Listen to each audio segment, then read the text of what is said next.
स्वागत है आपका। आप देख रहे हैं सी न्यूज़ भारत। मैं हूं आपके साथ इशिता। वक्त हो गया मध्य प्रदेश छत्तीसगढ़ बुलेटिन का। इस बुलेटिन में बात करेंगे आगरमालवा की, जहां ग्राम पंचायत ताखला में सरपंच की जाति प्रमाण पत्र को लेकर बवाल मचा हुआ है। साथ ही बात करेंगे छतरपुर की, जहां ई रिक्शा चालक की ईमानदारी का एक अनोखा मामला सामने आया। ऐसी तमाम खबरों पर करेंगे विस्तार से बात। नलखेड़ा जनपद पंचायत के ग्राम पंचायत ताखला का मामला, जहां सरपंच की जाति प्रमाण पत्र को लेकर बवाल मचा है। पंचायत निर्वाचन 2022 के दौरान नलखेड़ा जनपद पंचायत के ग्राम पंचायत ताखला जनजाति महिला के लिए आरक्षित हुआ था, जिसमें आशाबाई पूनमबाई ग्राम पंचायत चुनाव की प्रत्याशी रही थी और चुनाव में पूनमबाई निर्वाचित घोषित हुई। अब सवाल ये उठ रहा है कि चुनाव में जो नामांकन पूनमबाई के द्वारा भरा गया था, उसमें जाति प्रमाण पत्र न लगाते हुए एक शपथ पत्र प्रस्तुत किया था और कहा था कि मैं कुछ समय बाद जाति प्रमाण पत्र प्रस्तुत कर दूंगी, और निर्वाचन अधिकारी ने नामांकन को मान्य कर लिया।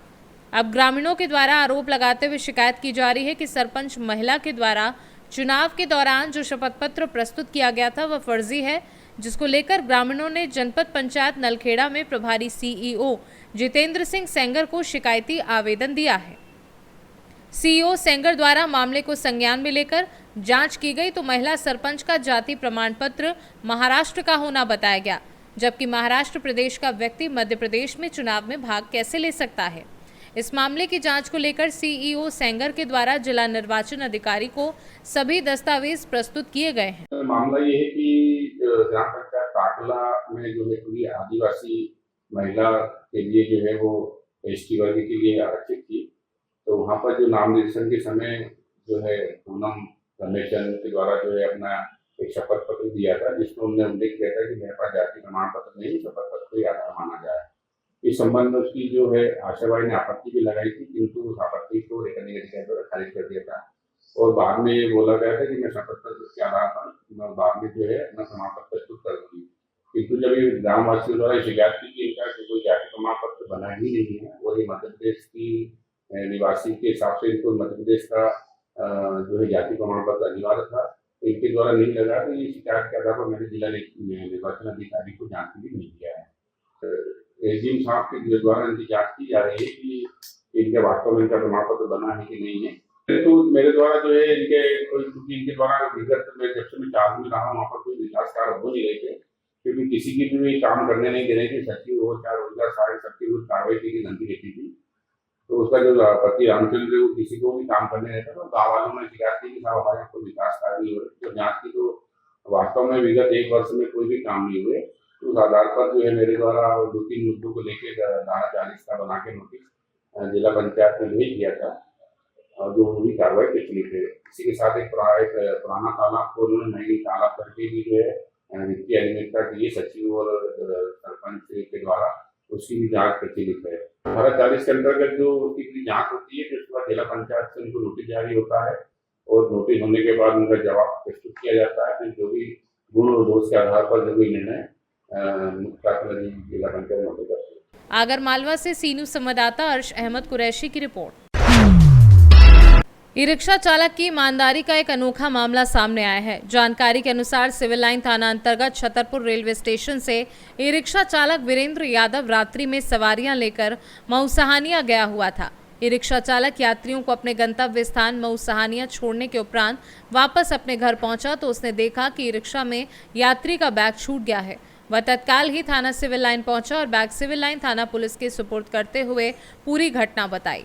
सिविल लाइन पुलिस और ई रिक्शा चालक की ईमानदारी से यात्री शंकर लाल विश्वकर्मा को उसके खोया हुआ बैग वापस लौटाया गया। बैग पाकर यात्री प्रसन्न नजर आए। यात्री ने ई रिक्शा चालक और सिविल लाइन पुलिस का धन्यवाद ज्ञापित करते हुए कहा कि आज भी ईमानदार लोग मौजूद हैं। बैग में यात्री के जरूरी कागजात और कपड़े थे। वहीं सिविल लाइन थाना प्रभारी ने भी ई रिक्शा चालक की ईमानदारी पर उसे शुभकामनाएं एवं बधाई देते हुए उसके उज्जवल भविष्य की कामना की। ई रिक्शा चालक की ईमानदारी की उपस्थिति समस्त स्टाफ ने सराहना करते हुए शुभकामनाएं दी। सर, एक मामला सामने आया है ई रिक्शा चालक की ईमानदारी का, क्या पूरा मामला है? जी, एक ई रिक्शा चालक वीरेंद्र यादव थाने पर कल एक बैग लेके आया रात्रि में। उन्होंने बताया कि एक व्यक्ति, एक सवारी जो इन्होंने स्टेशन से बैठाकर मऊसहानिया छोड़ी थी, उनका कोई बैग छूट गया है और वो तत्काल छूटते ही थाने पर बैग रखवाया बैग को चेक करवाया। उसके बाद ई रिक्शा चालक खुद वहाँ मऊसानिया तक जहाँ उन्होंने सवारी छोड़ी थी वहाँ पर गए और उस व्यक्ति को लेकर थाने उपस्थित हुए और उसको सुपुर्द किया गया। उसकी मानवता की मिसाल को देखकर, ईमानदारी को देखकर हमारे द्वारा भी उसको पुरस्कृत किया गया और दोनों को उसको जिसका बैग था शंकर लाल को बैग सौंपा गया। क्या नाम है आपका और क्या करते हैं आप और आज थाने क्यों आए हैं? ई रिक्शा चलाते हैं, वीरेंद्र नाम है और रेलवे स्टेशन से सवारी लेके मऊसानिया गई थी जी। तो वहाँ से बैग छूट गया था तो यहाँ सिविल लाइन थाने में जमा किया। अच्छा। जमा करने के बाद यानी टीआई साहब की सुपुर्द में यानी सुबह सौंप दिया गया। अच्छा, सवारी को बैग मिल चुका है? जी सर। तो आपने बहुत ईमानदारी का काम किया है। हाँ। तो क्या कहें, ये क्या नाम है आपका और कहाँ से कहाँ आप जा रहे थे?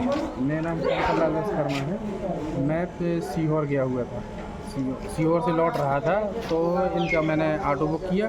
ऑटो बुक करने के बाद मैं जैसे ही मैं घर में उतरा तो मैंने 2 बैग अपने उतार लिए, एक इनके पास छूट गया। तो इनने ईमानदारी दिखाते हुए मेरा मतलब बैग सुबह मेरे घर में आके मुझे बताया और थाने से मुझे उपलब्ध करा दिया। क्या कहेंगे इनकी ईमानदारी को लेकर? ईमानदारी के लिए ये एक बहुत अच्छी मिसाल है, सभी ऑटो वालों को ऐसा ही करना चाहिए। छतरपुर से सी न्यूज़ संवाददाता कुलदीप सक्सेना की रिपोर्ट।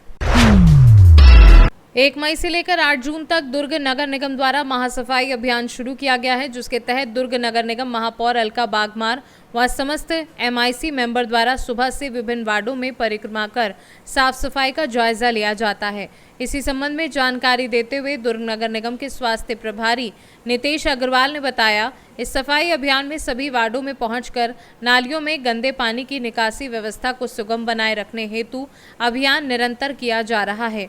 नालियों में कचरा गंदगी न डालने का आह्वान लोगों से किया गया एवं स्वस्थ शहर की परिकल्पना साकार करने हेतु प्रयास किया जा रहा है। नदियों में कचरा डालने वाले लोगों को समझाइश देकर व व्यवस्था सुधारने हेतु जुर्माना करने के भी निर्देश दिए जा रहे हैं।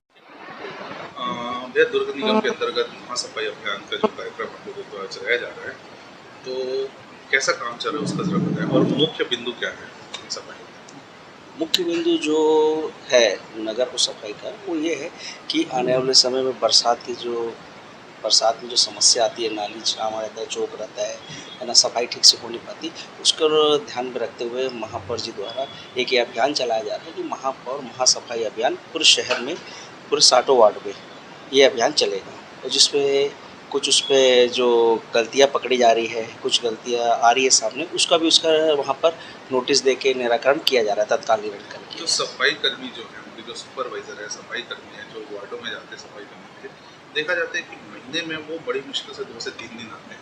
तो ऐसे सफाई कर्मियों पे और ऐसे सुपरवाइजर पे जो सफाई कर्मी है, इन पे किस तरह का विशेष कार्रवाई? तत्काल कार्रवाई कर रहे हैं। क्या किया जा रहा है? तत्काल उनका कई दिनों का पेमेंट को रिलीज़ नहीं कर रहे हैं और कई जो ऐसे कंप्लेन आ रहे हैं तो उनका जो नौकरी भी अपन उसको हटा रहे हैं। एक आखिरी सवाल, आने वाला समय बरसात का समय है, देखा जाता है कि जुम्मा 10 मिनट की बरसात में पूरा रोड भर जा रहा है। पीछे 2 दिन पहले जो बारिश हुई थी उसमें भी जल भराव हो गया था, तो निकासी के लिए क्या व्यवस्था आप लोगों के द्वारा किया जाएगा? और वाटर फिल्टर प्लांट जो है, पानी की खूब समस्या आ रही है और गंदा पानी आ रहा है वार्डों में, तो आगे डायरिया, मलेरिया इस तरह की बीमारी ना, उसको लेके क्या विशेषता है? वाटर फिल्टर प्लांट का भी सुधार और जो भी है उस पर किया जा रहा है, मतलब विशेष तौर पे पानी और सफाई पे अभी मुख्य नगर निगम जो है ये मुख्य कार्य, ये 2 ही पे कार्य बिंदु पे काम कर रही है। और रही बात वाटर पानी के समस्या, तो इसीलिए महापय अभियान ये चला जा रहा है कि नाली कहीं जगह प्रॉपर साफ़ नहीं हो पा रही है, प्रॉपर चौक है तो उसको सफाई करें ताकि पानी का जो बरसात का पानी है, जो घर का पानी, वो प्रॉपर फ्लो होके निकले। और कहीं जगह ऐसा अपने को पाया जा रहा है कि नाली के ऊपर पूरा अतिक्रमण करके तो उसको ऊपर तोड़ के सफाई भी कर रहे हैं। वाटर हार्वेस्टिंग को जो नए निर्माण हो रहे हैं घरों के, उसमें वाटर हार्वेस्टिंग को लेकर भी कोई इसी तरह का आप लोग का मास्टर प्लान बना है कि वाटर हार्वेस्टिंग करवाना अनिवार्य हो? वाटर हार्वेस्टिंग कराना तो ऐसा है कि शुरू से अनिवार्य है, लेकिन कई चीज़ लापरवाही की वजह से उसको नहीं, तो उस पर भी विशेष ध्यान देके जो है वाटर हार्वेस्टिंग का पॉइंट को नोट किया जा रहा है और प्रॉपर दिखाया जा रहा है कि करा रहे हैं कि नहीं करा रहे, उसके बाद नहीं करा रहे तो आगे कार्रवाई करेंगे। एक आखिरी सवाल, अभी शादियों का सीज़न है तो स्वास्थ्य काफ़ी लोगों का बिगड़ रहा है शादियों का खाना खाते हैं, तो आप स्वास्थ्य प्रभारी हैं, आपके द्वारा कैटरर से या दुकानदारों से किस तरह की विशेष बात हुई हो कि सामानों की गुणवत्ता को लेकर?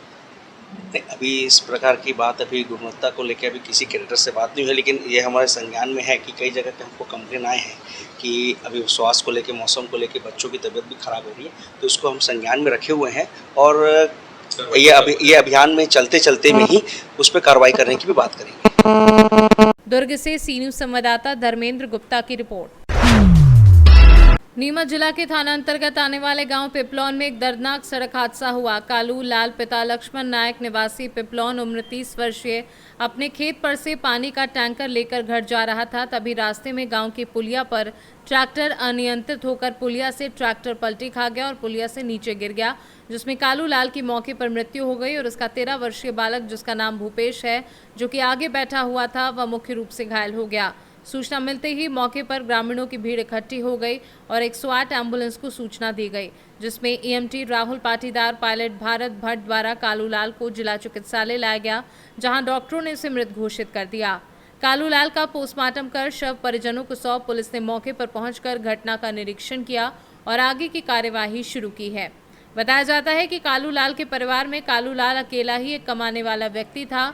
उसके बूढ़े माँ बाप और एक ही बच्चा था और पत्नी। इस घटना से पूरे गांव में शोक की लहर दौड़ गई है और सन्नाटा सा छा गया है। नीमच से सी न्यूज़ संवाददाता महेश सुथार की रिपोर्ट।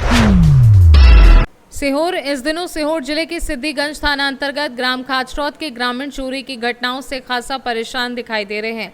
लगातार हो रही चोरियों की शिकायत ग्रामीणों द्वारा सिद्धिगंज थाने में की गई, लेकिन सिद्धिगंज थाना प्रभारी द्वारा बढ़ती चोरियों की घटनाओं पर ना ही अंकुश लगाया गया और ना ही अभी तक जितनी भी चोरी हुई उसमें कोई भी आरोपी को गिरफ्तार न कर पाने के कारण आज सभी 1 सैकड़ा से अधिक ग्रामीण एसपी ऑफिस पहुंचे।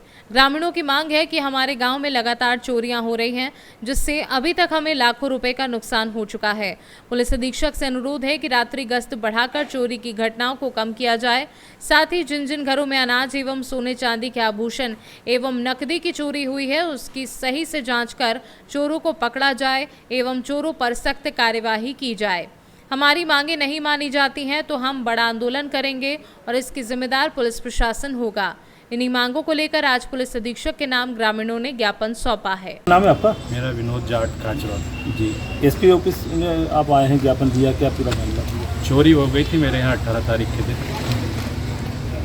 30 कट्टे लहसुन और 5 कुंटल गेहूँ। फिर क्या चाहते हैं आप, क्यों आए यहाँ पे? यहाँ इसलिए आए कि वहाँ पे कोई सुन नहीं रहा है, ना तो टीआई सुन रहे हैं ना एसआई सुन रहे हैं, कोई भी नहीं सुन रहे हैं वहाँ पे। हाँ। बोल रहे हैं आसपास के पड़ोस में हैं आपके, तो कोई पड़ोस में हम थोड़ी जाएंगे। हाँ। ये पुलिस का काम है। हाँ। इसलिए आए कि यहाँ पे कुछ मिले। अभी मेरी कंडीशन तो ये है कि मेरे पास सोयाबीन भी नहीं है बोने का। हाँ। उसी को बेच के सोयाबीन खरीदता मैं। तो आप कार्रवाई चाह रहे हैं? कार्रवाई तो चाह रहे हैं हम, इसलिए तो यहाँ आए, नहीं तो यहाँ कोई ऐसे मुँह दिखाने नहीं आए इनको कि नहीं हम दिखाने। हाँ। कार्रवाई के लिए आए, वहाँ पे कोई सुन नहीं रहा है। अभी 15 दिन बाद बोनी होगी, सोयाबीन नहीं मेरे पास, 1 रुपये का 1 कुंटल सोयाबीन नहीं। वहाँ जाती पुलिस बोलती है पड़ोसी है तुम्हारे, तो पड़ोस में थोड़ी जाएंगे। कहीं की गाड़ी नहीं घुसे, कैमरा वगैरह चेक कर लिया, साइबर वगैरह, ये 4 दिन 24 घंटे की बोला था, 24 घंटे में कुछ भी नहीं हुआ उनसे। 4 दिन में फिर हम यहाँ आए, सभी ग्रामीण लोग हमारे, ये भाई साहब हमारे और परिवार के सब लोग। अभी एसपी साहब से आप मिले हो, क्या बोला उन्होंने? भाई साहब को बोला कार्रवाई की बोला उन्होंने, क्या होता नहीं तो 2 दिन बाद मैं तो भूख हड़ताल पे आंदोलन करूँगा वहाँ पे चौकी के सामने पे। मेरे ग्रामीण लोग और हम भी और जो भी हमारे रिश्तेदार है सब, इस चीज़ का निराकरण नहीं हुआ तो हम और भी आगे का तो आए दिन चोरी। क्या नाम है आपका? मेरा नाम आनंद जाट है। जहाँ चोरी हुई है उसके पड़ोस में मैं रहता हूँ। हाँ। इनका भाई हूँ मैं। हाँ। हम FIR कराने गए, 24 घंटे हो गए, हमने बोला था 24 घंटे में कुछ नहीं हुआ तो आंदोलन करेंगे। हाँ। 24 घंटे में कुछ नहीं हुआ तो हम सर को बोलने गए, टीआई साहब को, कि अभी तो कोई कार्रवाई नहीं हुई, चोर नहीं पकड़ा है। हाँ। तो बोले एक काम करो, मेरा ट्रांसफ़र करा दो आपको। अच्छा। हाँ। तो अब ये कौन सी बात हुई है? आपको किसी ने विश्वास, पब्लिक ने चोर पकड़ने के लिए पुलिस बनाया है और आप बोल रहे हो ट्रांसफ़र करा दो, मतलब चोर हम पकड़े। चोर हम भी पकड़ लेंगे, लेकिन फिर वही कार्रवाई हम पे हो जाएगी। तो वो कार्रवाई हम पे करने की वजह चोर पे करो ना। जब आपके पास व्यवस्था नहीं है तो आप पुलिस क्यों बने? या तो चोर को पकड़ो या फिर आंदोलन में बैठेंगे हम, और या चोर को हम मार देंगे तो हम पे कोई कार्रवाई नहीं होनी चाहिए। चोर तो हम पकड़ लेंगे, क्योंकि 6 चोरी हो गई है, 7वीं भी होगी वो तो कुछ नहीं कार्रवाई होगी तो चोर तो हम भी मार सकते हैं ना। लेकिन हम चाहते हैं कि सुचारू रूप से जांच हो और चोर को पकड़ा जाए। चोर पकड़ा जाएगा तो ही चोरी रुकेगी, अगर चोर नहीं पकड़ा जाएगा उसके हौसले बुलंद हो जाएंगे और वो चोरी करेगा। और आज 1 लाख की चोरी हुई है, कल 10 लाख की भी होगी सर।